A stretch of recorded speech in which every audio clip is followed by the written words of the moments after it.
Okay, this is going to be the step and count to a Dorothy step. So, Dorothy step is a 1, 2, and count. So if we were doing a right Dorothy step, then the weight would be on the left, the right would be leading. We're going into the right diagonal corner. You would step forward into the right diagonal. The left would lock behind the right, and the right would continue walking right forward. The count would be, we step 1, 2, and.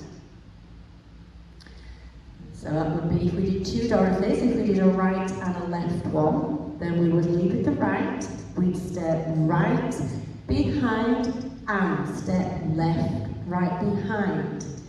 And you'd go into whatever step came after that again. So the counts would be, the weight would be on the left, we would step right, 1, 2, and 3, 4, and.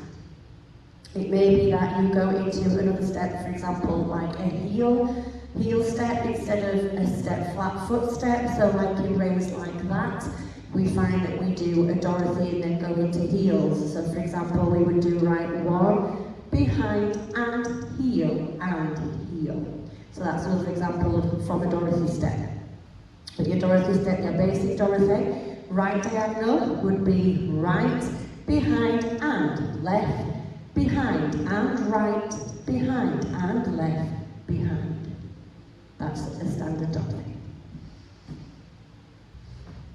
Okay, we're going to look at what a half-turn sailor step looks like. So, our standard sailor step, as we know, we would do, a right one would be behind side step. So it's a 1 and 2 count, that's your standard sailor, 1 and 2. We're going to put a half turn in there, so the counts are going to stay the same. It's a 1 and 2 count again, but we're going to put a half turn in there this time. So the right would come behind again, 1. This time, we're going round to the right, so we can start angling the body round. So we're going to make a half turn on that left step, and step to right side 2. So that is the weights on the left. We go right behind, 1 and 2.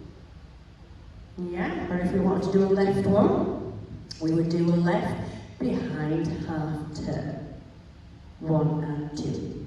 So 2 together, we do 1 and 2, 3 and 4. That's a half turn in sailor step. Okay, this is going to be a breakdown of a full turning spiral step. So basically with a full turning spiral step, there would be a lead foot. So for this example, we would say that the left has stepped forward, that's the lead foot. We're going to do a full turn now in 1 count. So we're going to go all the way around, and the weight's going to be off of what was the back foot. It's now become the front foot. So the weight was all forward onto our left foot.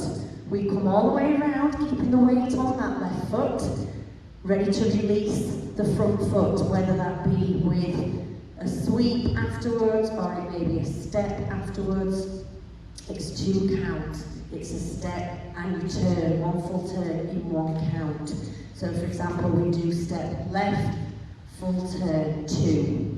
And then that front foot is now free to release, and either, like I said, sweep round or walk forward, whatever the next step would be.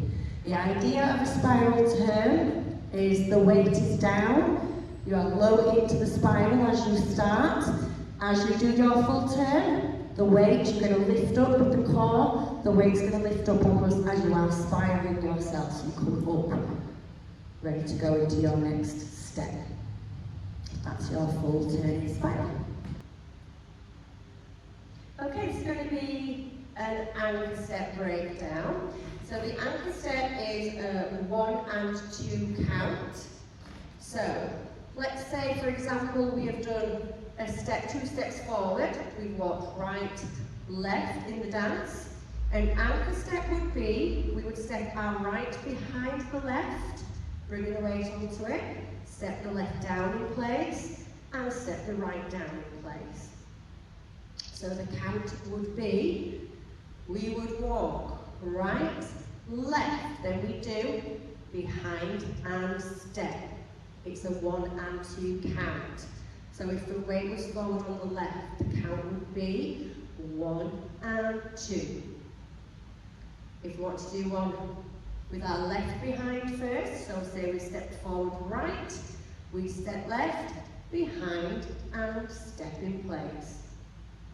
It's a 1 and 2 count. So 2 anchors would be, if our right was going behind first, 1 and 2. Or if we did it the other way around and the right was forward, we step left, 3 and 4. That's the breakdown of an anchor step. This is going to be a walkthrough of the Fallaway Diamond step. So, I'm going to do one going around to the left. So the weight's going to be on the right foot. I'm going to start by crossing the left across that right. I'll step to the right side. Then as I step the left back, I'm going to make a diagonal. I'm going to go on the diagonal, stepping back on that diagonal. So that was, the weight starts on the right, we cross left, step side, step back on the diagonal with our left.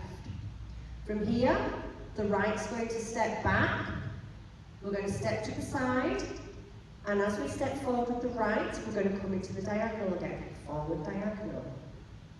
So that was, we cross with our left, we cross, side, behind on the diagonal, cross back, side, we're going up forward on the right diagonal with our right diagonal. From there, we step forward on that left, step to the right side, square it up to 6 o'clock. Then we're going to come back on the diagonal again as we come into the next corner, stepping back on that left of the diagonal. We step back with the right, step to the left side as we square up to 3 o'clock, and then keep going to the next diagonal as we step forward with that right foot. So altogether, the weight's on the right, we cross with our left, we cross, side, quarter back, diagonal back, we go right behind, left side, right diagonal forward, forward left, side right, go back on the left diagonal, behind right, side left, diagonal forward right.